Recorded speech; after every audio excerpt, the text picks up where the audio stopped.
What's up, everybody? Welcome back to the Martian MMA podcast. I am your host, and my name is John. And this week, we are going to be analyzing and predicting the UFC South Korea card going down this Saturday morning, with the first fights on ESPN Plus starting at 2 a.m. Eastern Time, which the prelims will feature 7 fights, and the main card starting at 5 a.m. Eastern Time with 6 fights.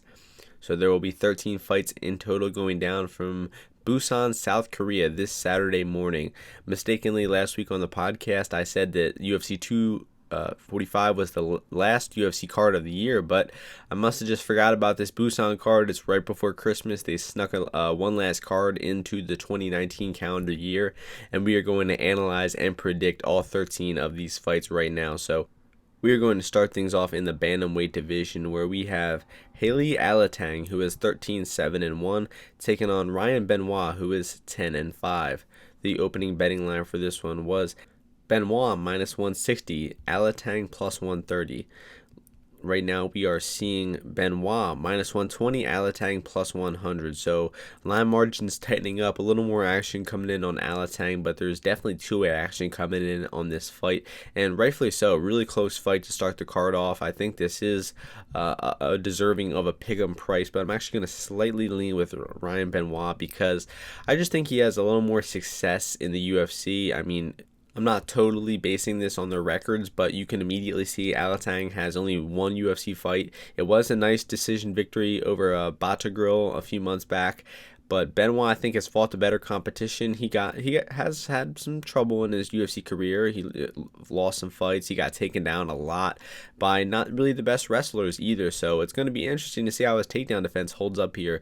Alateng, I believe, is like a national Chinese wrestling champion or something like that. He definitely has some pretty good takedown ability for an Asian-based fighter, and he's got some power in his right hand. His right hand was looking good versus Bark-Barriault. He kind of took round 2 off, lost the round, then was having a close round 3 with Bark-Barriault and was able to hit takedowns and stay on top to end the round and win the decision. So he might try to do that here. He might try to exploit that takedown defense of Benoit, but I think with Benoit being off for the past 2 years, I think we're going to see him looking a lot better. While we saw Alateng a few months ago, and although he looked pretty decent, I think we know what we're getting from Alateng, while we could be in for a massive improvement for Benoit. And, I mean, Benoit's last fight even wasn't the greatest performance from him. He was taking on Ashkan Mokhtarian, and he might have been losing the first 2 rounds of that fight. He just wasn't really active enough in the striking, and was getting outstruck at range, while Mokhtarian was just circling around the cage. But he was timing that head kick the entire fight, eventually landed that head kick in the 3rd round and knocked Mokhtarian out. So he was losing the fight up until then, but he did pull off the victory. So Benoit's a crafty striker. I think he's got some slick grappling as well. He's an American high school wrestling champion. He's been training at Danaher's lately. So I think I'm slightly leaning with Benoit in this one. I think that he's the more trusted fighter of the two, and I think that we might see some pretty big improvements off of his 2-year layoff here. So the pick is going to be Benoit to get this one done by decision, and have not bet him yet, but the price is holding pretty steady on minus 120, so I'll probably end up on Benoit around that price. I would cap him around minus 150. So moving on to the next fight is in the women's flyweight division. We have Amanda Lemos, who is 6-1-1, taking on Miranda Granger, who is 7-0. The opening betting line for this one was Granger, the favorite, at minus 350 to Lemos plus 250. Right now, we are seeing Granger minus 185 to Lemos plus 160. So huge favorite for Granger in this one, which is kind of surprising, honestly. I think Lemos was originally supposed to take on Veronica Macedo on this card, but Granger is actually the one coming in on short notice, and she's the minus 350 favorite. So I think whoever opened that line was dead wrong. That was way too in favor of Granger, and I think even where the line is at now is still a little bit heavily in favor of Granger. I think Granger is the better technical fighter of the two by a pretty wide margin, but I mean, if you look at Lemos' last fight, she came out throwing bombs versus Leslie Smith. She gassed out really hard in that fight, and it's because she doesn't know how to not throw 100% into all of her strikes. Like, she just throws full power, and that's why she gasses out so quick. But I mean, she was throwing some hard strikes at Leslie Smith. Leslie, a tough 135er at the time, was able to absorb those strikes. I think that fight was at bantamweight. Could be wrong about that though. And Leslie was able to weather the storm and then take down Lemos, started butchering her in the second round, and eventually TKO'd her. So, I mean, Granger is the more technical, no doubt, but I mean, is she going to have that toughness to absorb those power strikes from Lemos early and to tire Lemos out? Or maybe Lemos will come in here looking vastly improved. She is coming off a 2-year layoff due to a USADA suspension. She tested positive for like stanzanol or something like that. So, you never know what that means when a fighter's coming off that suspension. They might look completely different than they did before. So she might have lost her power. She might have better cardio now. So you really don't know what you're getting from Lemos coming off that 2-year layoff. Similar to the last matchup, while we've seen Granger fight a few months ago, and she looked good, but she didn't blow Goldie out of the water. I mean, she won that fight. She was the more technical fighter, but her volume wasn't the greatest. And I think rounds 2 and 3 of that fight were pretty close. So even though I give the technical edge to Granger and think she should win this fight, I think the clinch will be the biggest area of this fight, because I saw in Lemos' fight against Smith, her clinch game was really bad. She got ate up with knees and elbows by Leslie Smith that entire fight, and I think Granger's clinch looked very good versus Goldie as well. So we could be in to see Granger take this fight to the clinch and just outstrike Lemos, tire her out. But when this one is at range, it will be interesting, and the exchanges could even be going Lemos' way. So I'm picking Granger to win this one by decision, possibly even a late finish if Lemos gasses out like before. But at the current price, I think that it's dog or pass. I mean, there's just too many variables going on with Lemos coming off that long layoff. She could look tremendously improved. And with Granger coming in here, short notice, taking a fight halfway across the world, a lot of factors going into this one. So the pick is Granger by decision, but it's dog or pass in the betting line. The next fight takes place in the bantamweight division. We have Said Nurmagomedov, who is 13-1, taking on Barcelos, who is 14-1. The opening betting line for this one was Nurmagomedov, the -165 favorite, to Barcelos +135. Right now, we are seeing a near pick'em at Barcelos, the slight favorite, -115, Nurmagomedov -105. So Nurmagomedov actually opened a pretty decent favorite over Barcelos in this one. I mean, congrats to everyone who came in on Barcelos early. That was certainly the better line, and I think that honestly the bet will probably cash. I mean, this is such a high-level matchup, first of all. Let me say that. As far as matchups on the prelims go, I mean, this is almost as high level as you get. 13-1 versus 14-1. Russia versus Brazil, two high-level fighters, with really good backgrounds, honestly. I think Nurmagomedov comes from Sambo, and he's got really good striking. And Barcelos has great boxing, and I think he's a jiu-jitsu black belt as well. So, I mean, we're dealing with two lifetime martial artists who are colliding in the cage on these prelims. And it's a hard fight to predict. That's why I really included that little sentiment about how good these two are. I think it's a hard fight to predict, and out of all 13 fights on the cards, I think this is the one I'm least confident about, because I'm slightly leaning Barcelos' way. I think that he has the more powerful striking of the two by a pretty decent margin. I mean, the power in his hands is no joke. He used to fight at featherweight. He knocked out featherweights. He finished all of his fights at bantamweight too, so Barcelos' finishing ability is really good. Nurmagomedov has had a bit of an interesting career in his UFC tenure so far. Had his first fight versus Justin Scoggins in 2018 and really struggled that fight. I mean, he wasn't able to take down Scoggins early. Scoggins was scrambling out of the takedown attempts, and even on the feet, Nurmagomedov had real trouble getting to Scoggins. Scoggins was counterpunching him and moving backwards and evading Nurmagomedov.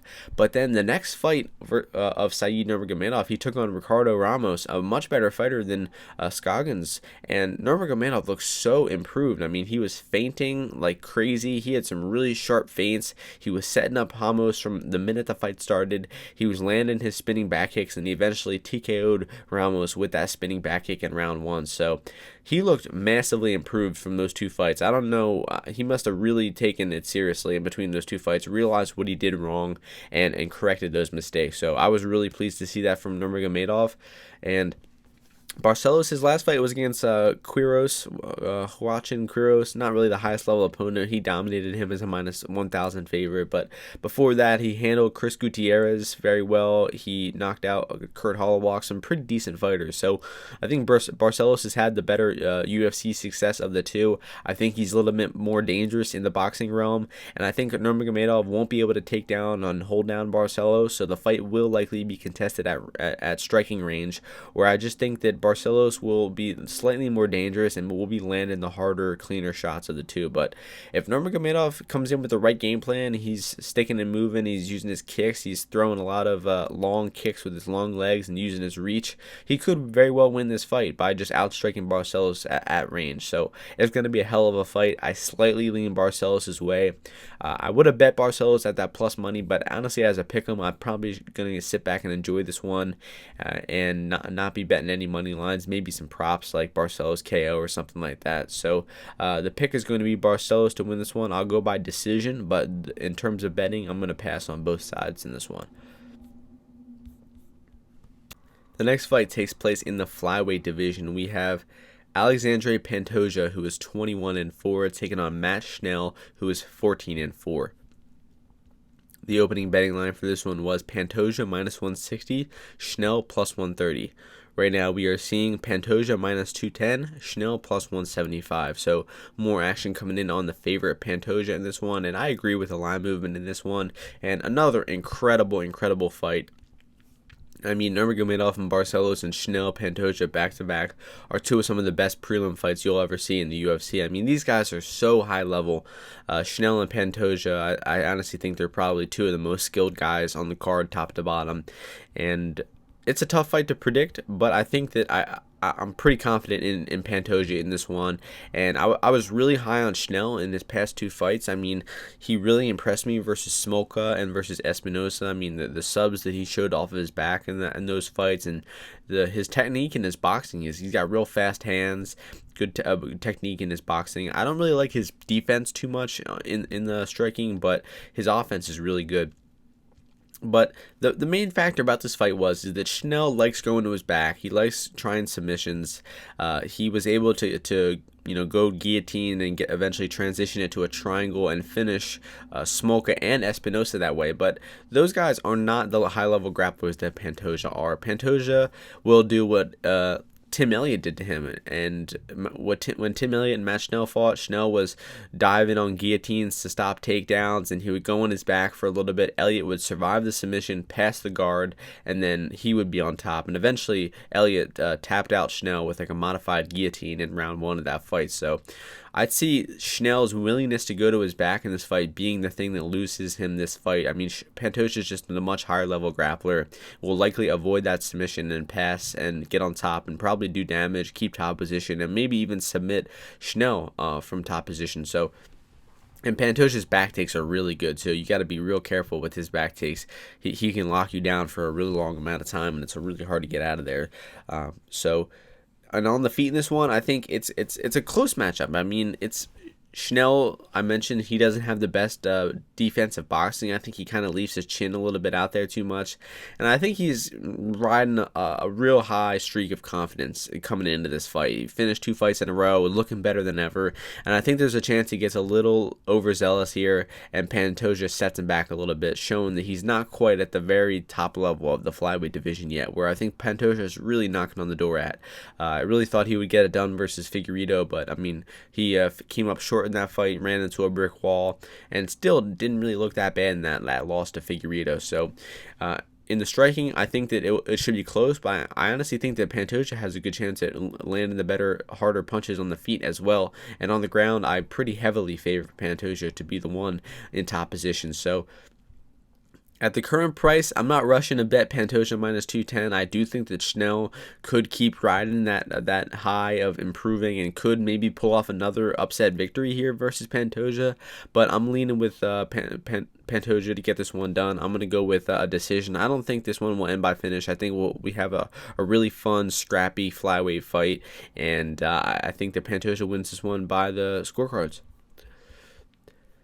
The next fight takes place in the lightweight division. We have Omar Morales, who is 8-0, taking on Dong Hyun Ma, who is 16-10-3.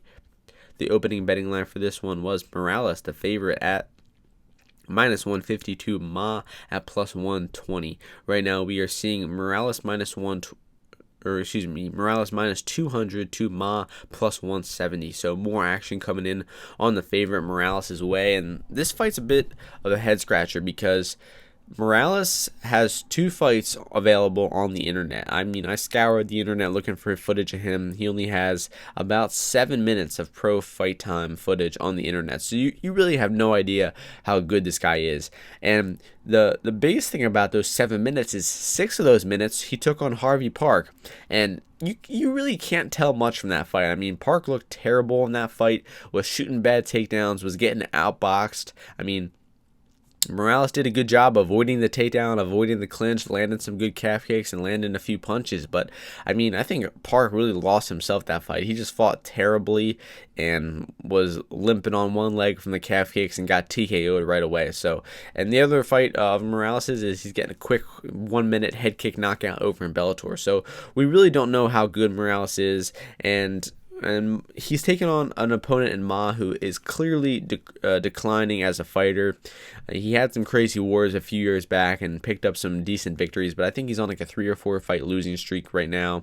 And those fights, he's just taken a ton of damage. I mean, the Holtzman fight, he did end up fighting back for a little bit of that, a little bit in the second round. I mean, he got butchered and dropped in round 1 versus Holtzman, but he was able to recover and start swinging for the fences and trading with Holtzman a little bit in round 2. I mean, the guy's tough. There's no question in that. And I think that this is actually a kind of a winnable matchup for Ma. And, I mean, it really comes down to his game plan because Ma is pretty comfortable brawling. I mean, that's where most of his fights have taken place. So if he comes out here in round 1 and is content to brawl and to put it on Morales right away, I think that there's a great chance that Dong Hyun Ma wins this fight because of the two, if they're brawling, I think I'll trust Ma a little bit more in a brawl. I think he's more comfortable. He could probably take a better shot, and he knows how to trade in the pocket. So, but if Dong Hyun Ma comes in here like the past 2 fights versus Holtzman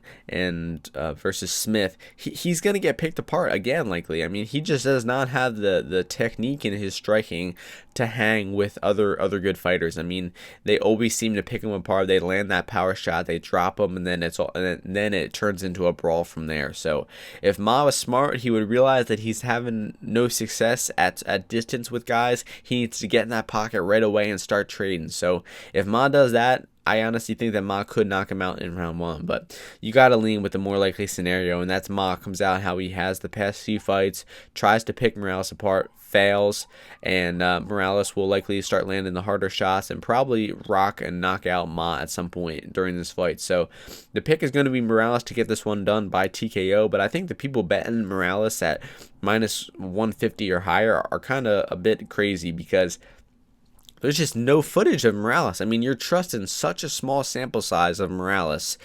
And you're kind of just fading Dong Hyun Ma in this spot, which, I mean, some people are going to do that. Some people might cash their bets doing so, but long term, that's not a good strategy. I think that the value is actually on the dog Ma at +170 in this one. So the pick is going to be Morales by TKO, but it's dog or pass all day. The next fight takes place in the featherweight division where we have Suman Mokhtarian, who is 8-1, taking on Seung-Woo Choi, who is 7-3. The opening betting line for this one was Choi, the favorite, at -160 to Mokhtarian, the +130 dog. Right now we are seeing -280 for Choi to +240 for Mokhtarian. So much more action coming in on Seung Choi. So initially I thought this was Ashkan Mokhtarian, the brother of Suman, who we were talking about earlier, who fought Benoit. And I thought that the odds were a little bit wide in that case, but it turns out it's actually his brother Suman, who after rewatching some of his fights on tape, Suman is actually worse than Ashkan. So this fight is pretty low level. Choi's 0-2 in the UFC so far. Got some pretty tough matchups, getting out-grappled by Evalev and really just outclassed on the feet and on the ground by Gavin Tucker. But he's getting a much easier matchup here, and I think that the odds are maybe a bit wide. I think Choi should win. I just wouldn't go trusting him at that steep of a price. I mean, Suman just really doesn't have a really good game at all. I mean, his striking is pretty... I'd say his striking might be his best thing going for him. even though most of his wins have come by submission. If you look at his record, I mean, most of his opponents are really bad. They have no wins, 0 wins, 0 losses, 0 wins, 3 losses. I mean, the guy's has a joke of a record. And when he has fought 2 good fighters like Ricky Steele and Sadiq Youssef, he got dominated by both of them. So, I mean, I rate Mokhtarian extremely low, and I don't think Choi is really great either, but I think he's the more dangerous striker. He's got that long frame, Muay Thai background. I think he could be the one landing the harder strikes in the feet, and I think that Choi's takedown defense and get up should be good enough to avoid getting taken down and tapped out by Mokhtarian here, but with Choi getting taken down multiple times and out-grappled by both of his opponents so far, I would not be rushing to bet Choi or throw Choi in parlays or anything. I think this is a pass, not even a dog or pass, just total pass in this fight. Maybe just bet some Choi inside the distance props or something like that. So the pick is going to be Choi to get it done by decision. The next fight takes place in the heavyweight division. The last fight on the prelims, we have Ciryl Gane, who is 5-0, taking on Tanner Boser, who is 17-5-1. The opening betting line for this one was Gane, the favorite, at -280 to Boser, +220. Right now, we are seeing Gane -650 to Boser, +475. So, a ton of action coming in on Ciryl Gane, and I'm going to disagree with the line movement here. I think that where the initial line was set was actually much more accurate, and I might be one of the few people out there who is putting this take out there, this fight, but I honestly think the odds are so wide in this fight, and I actually like Tanner Boser's chances of winning the fight, despite his implied probability currently says that his chances are 17.4%, but I mean, I highly disagree with that. I mean, if you look at the experience between the two, I mean, you don't want to do too much wiki capping, but Ciryl Gane, 5 fights, Tanner Boser's 23, okay? Well, now, Gane does come from a Muay Thai background and does have some amateur Muay Thai experience, but I mean, if we're looking at just their MMA experience alone, I mean, Boser has been in there with better guys. He's fought and beaten better guys. He's won decisions against tough, dangerous guys before. I mean, he's lost his fair share of fights too, but I mean, he was fighting over in Russia, over on the Akhmat fight show and the ACB promotions. He's fighting really high-level guys. Meanwhile, Ciryl Gane has not really fought anybody good yet. I mean, his the opponents over in TKO were decent, I guess. And then in the UFC, he fought Pessoa and Mays, who are 2 low-level guys on the roster. So I just really haven't been overly impressed with what he's done in the cage at all. I mean, sure, the quick finish over Pessoa is kind of impressive now. The Pessoa looked a lot better his next fight, but the win over Mays, I mean, that win means basically nothing to me. He did not look very good in that fight. I guess it was good we got to see his cardio in the 3rd round, and he did get the submission in the 3rd round with the heel hook, but that was a really weird outcome, a heel hook by Gane in that fight. So, I mean, I agree with Gane being the favorite. He's an insane athlete. He's got really fast movements. He is an extremely powerful and quick guy, and that should give Boser some problems. But I mean, I honestly favor Boser to just out kickbox Gane, to make Gane miss. Gane's going to be swinging big, heavy shots, and he's going to be missing. He's going to get tired. And then Boser's experience and his kickboxing advantage is going to come in, and he has a good chance at outpointing Ciryl Gane here. So I got to trust my gut in this one. And when the fight was initially announced, before even seeing the odds, I thought that Boser would give him a tough go.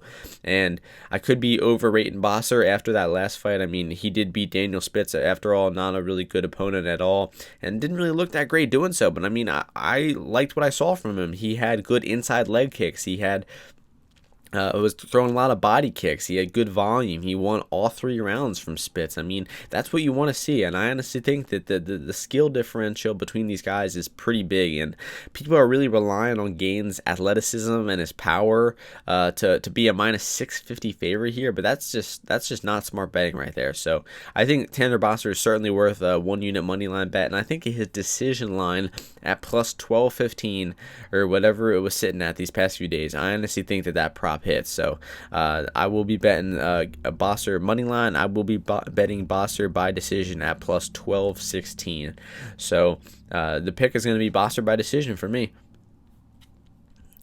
Okay, in the next fight, moving on to the main card of the evening, starting things off in the bantamweight division, we have Kyung-Ho Kang, who is 16-8, taking on Ping-Yuan Liu, who is 15-5. So the opening betting line for this one was Kang, the favorite, at minus 260 to Liu plus 200. Right now we are seeing Kang minus 250 to Liu plus 210. So the line is staying about the same. Not too much action coming in on this line. I actually think that the line is a bit wide. I think that Kang is being a little bit over-respected here.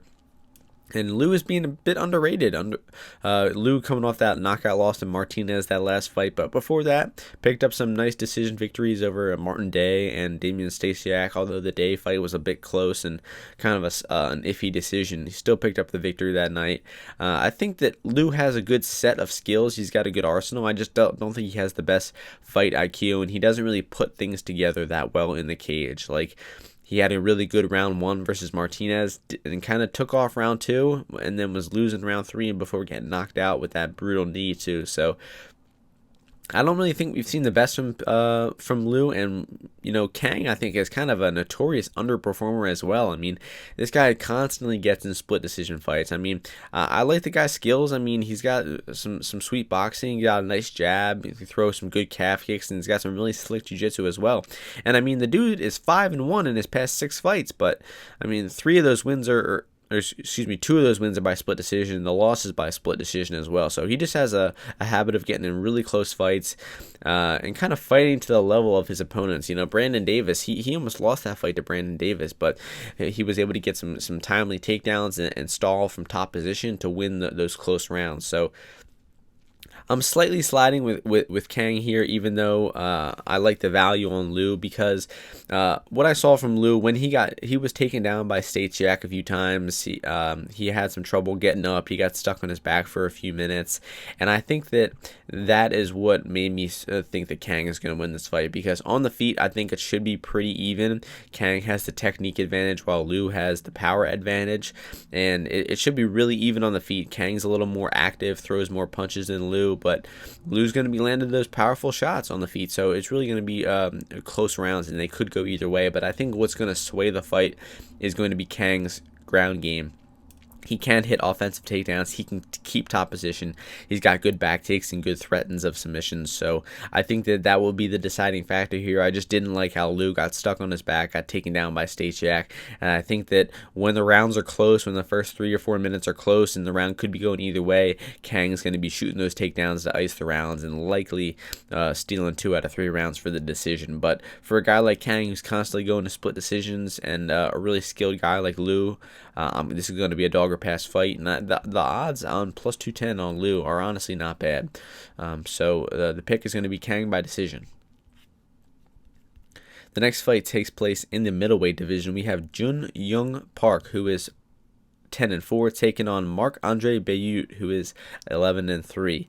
The opening betting line for this one was Barriault, the favorite, at minus 130, Park plus 100. Right now we are seeing Barriault minus 125 to Park plus 105. So two-way action coming in on this fight. The early action came in on Park, but now that late action has come back in on Barriault. And I think the late action is a little more justified. I mean, Barriault has had a pretty rough start to his UFC career so far, dropping 2 decisions to Sanchez and to Jocko, but I still think he hasn't really shown the best of his abilities in the UFC so far. Park also had a bit of a rough start to his UFC career, was outboxing Anthony Hernandez last fight. Actually had Hernandez rocked in round 2, but just could not stop the takedowns. Got taken down a few times in round 2 and eventually tapped out with a rear naked choke. So Jung Park has got some nice boxing. His takedown defense is just really bad, though. It just seems like he cannot stop a takedown to save his life. I was on Hernandez in that fight. It was looking a little bit rough, but the read was there. Park can't stop the takedowns. He fought Glenn Sparv a few years back. Had Sparv rocked multiple times, but still could not stop the takedowns. So it seems like Park's wrestling is just a huge liability for him. And it's kind of hard to pick Park when there's such a big liability, such a gaping hole in his game right there for anyone to see. So Barriault had some good coaches behind him, was taping this fight. He's going to see Park's takedown defense sucks, and he's going to attempt some takedowns. He has hit some offensive takedowns in his career, maybe in his TKO career. And even on the feet, I think Bayout's striking is good enough to compete with Park. I mean, I think that he's got some power in his hands, and he has fought a lot of bigger dudes in his career. He fought at heavyweight, and I think he will be able to avoid the power punches of Park and probably make this striking pretty even, and then use his wrestling ability to really sway these rounds. So, not the most confident pick, as you could probably tell. I mean, it's kind of a lower level fight. Their combined record in the UFC is 0-3, so it's really hard to cap who's going to win this fight. But I see a lot of people out there on Park, trusting Park, but I saw them on Park versus Hernandez too, and they were wrong about that one. So I'm slightly siding with Bayout in this one.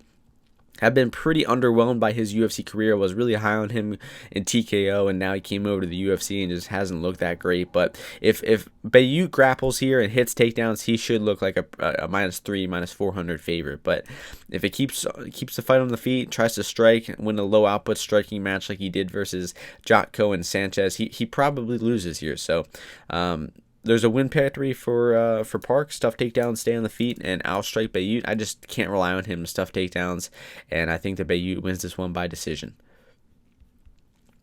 The next fight takes place in the light heavyweight division. We have Da Un Jung, who is 12-2, taking on Mike Rodriguez, who is 10-4.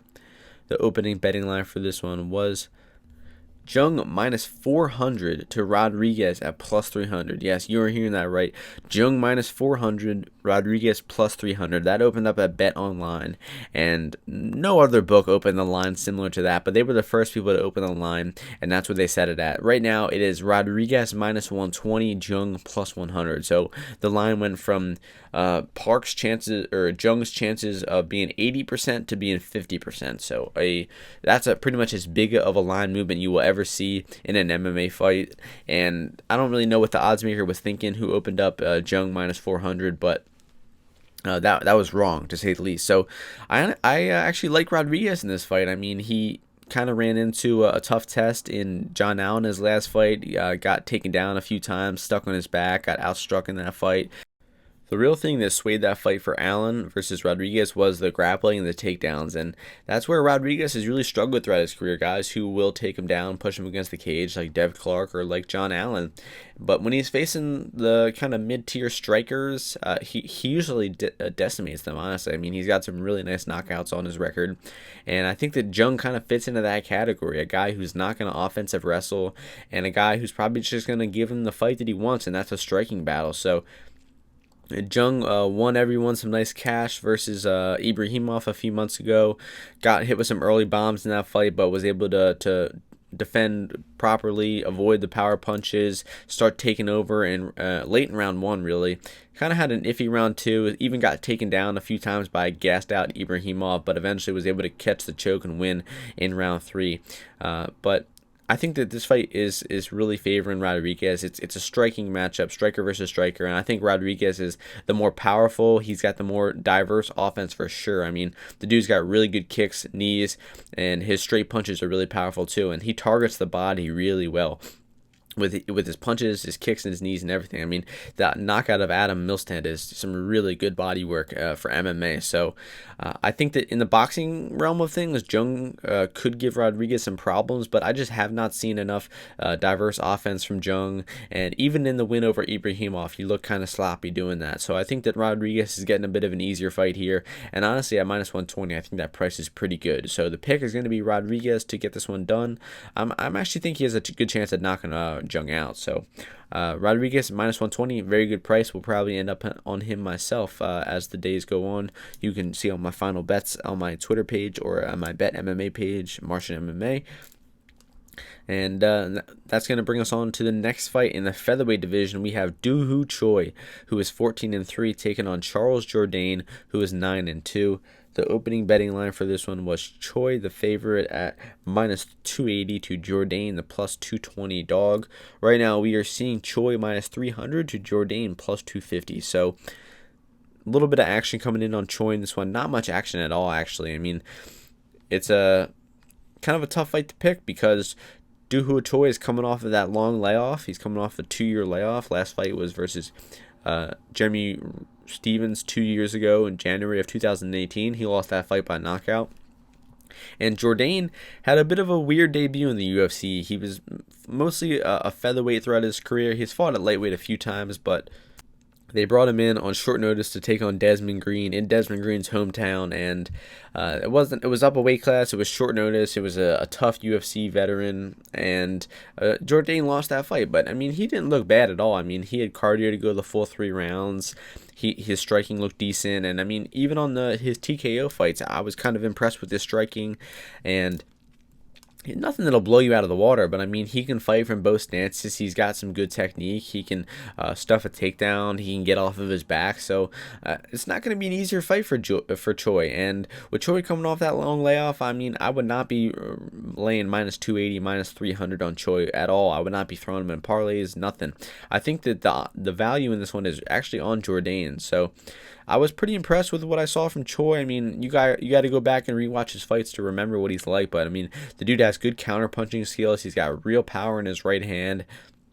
He's a tough motherfucker. He can take a shot. You saw that in the Cub Swanson fight. He was nearly knocked out multiple times in that fight, but stayed tough and made it to the decision. He can throw some good leg kicks as well. So I mean, Choi's ground game is kind of untested, and his striking has kind of revolved around that overhand right, or that right hand that has gotten him a few knockouts. So I don't really think we really know the levels to Choi's game and the layers to his game. I don't think we really know how good his ground game is. And he did get taken down by Thiago Tavares. We do know that. He got taken down early by Tavares. He stayed calm. He got to the cage, and he got his back up. Got back up to the cage for a little bit. Got taken down again, and then got up again, and then knocked Tavares out right away. So he got taken down a few times by Tavares, but stayed calm, got back up to his feet, and won the fight. So he can get taken down. He can get back up, and he can still win. So, I mean, it's going to be a tough fight for Jourdain. I think the best path of victory for Jourdain would be to keep the fight standing, and would just try to give him a lot of different looks. Use his switching stances, striking style, throw a lot of leg kicks, just be constantly changing stances in combination, and just giving Choi a lot of different looks to look at.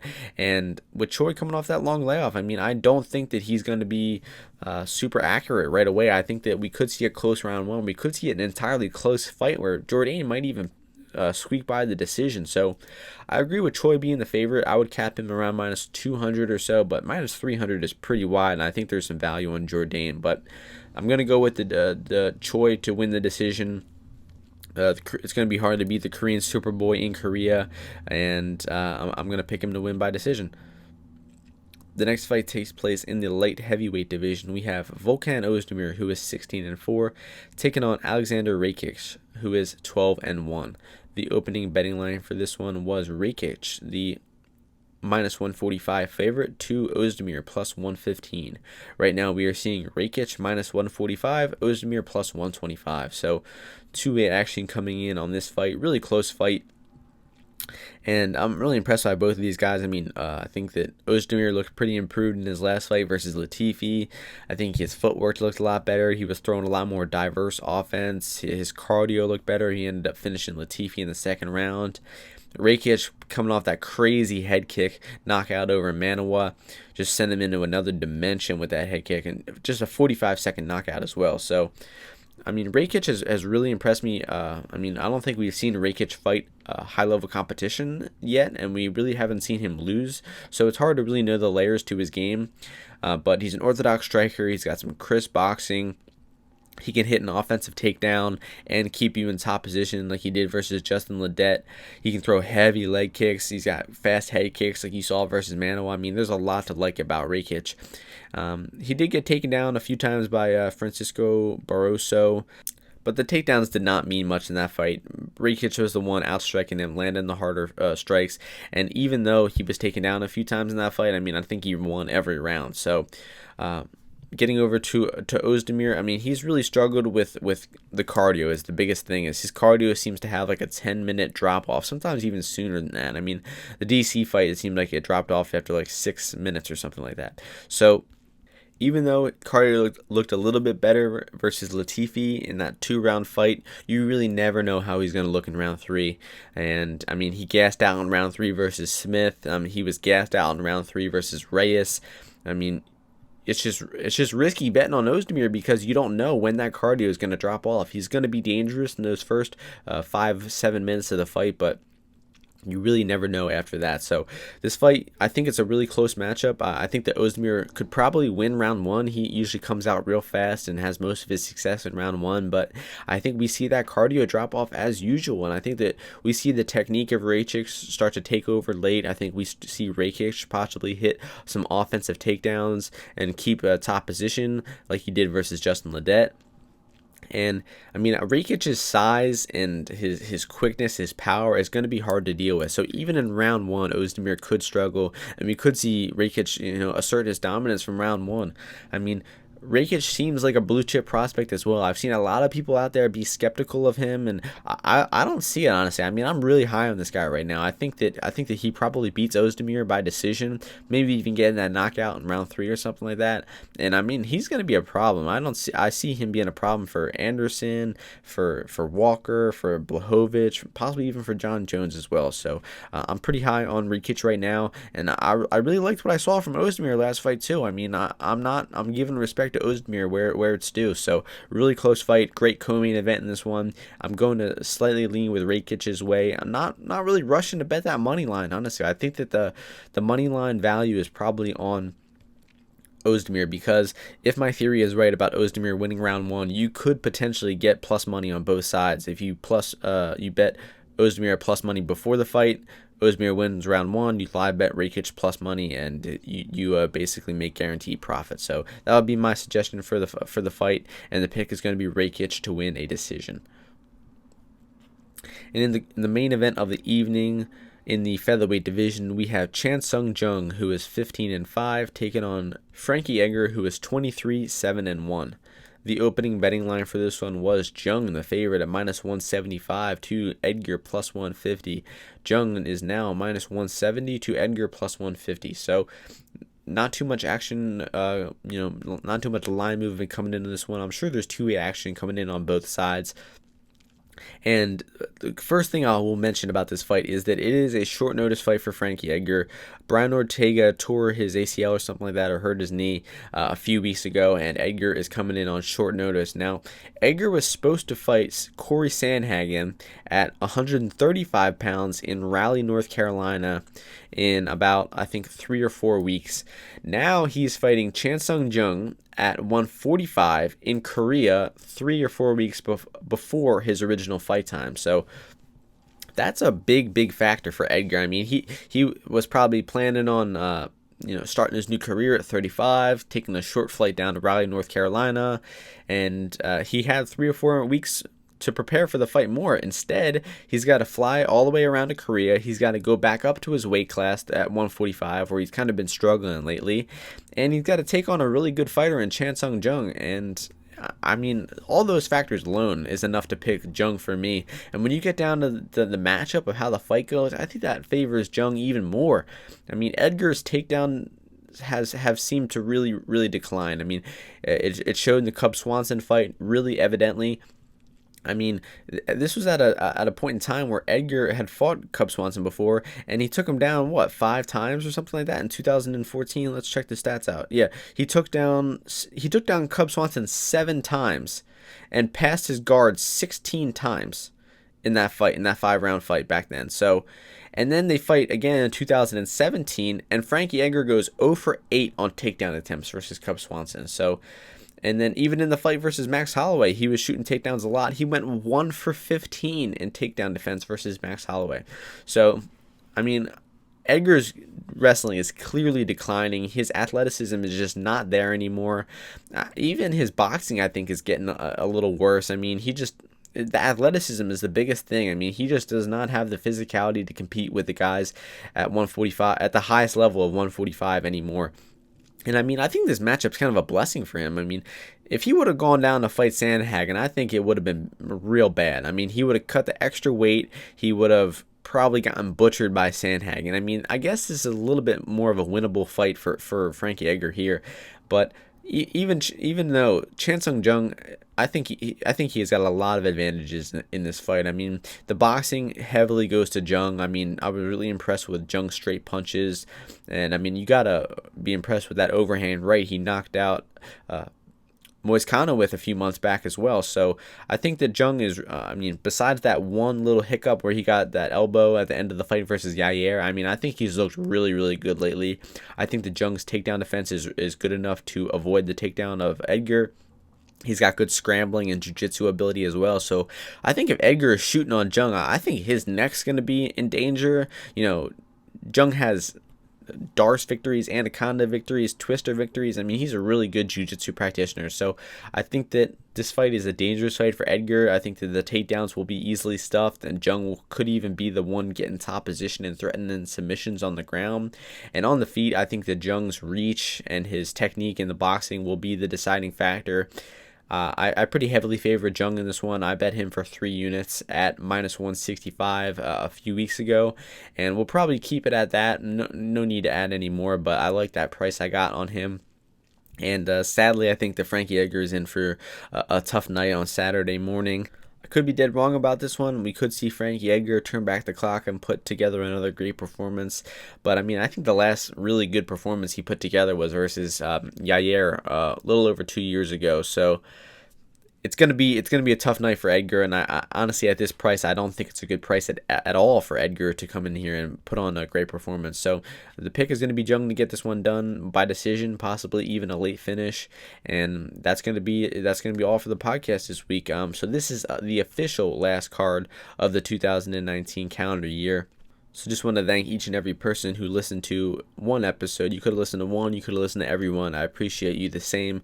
Anyone who wants to give me feedback, criticisms, you can get in touch with me on Twitter, on Reddit, wherever you see me posting the podcast. Feel free to reach out. And once again, just thanks for everyone for listening. It's been a pleasure, and I will see you all in 2020 to break down another 40 UFC cards. Peace.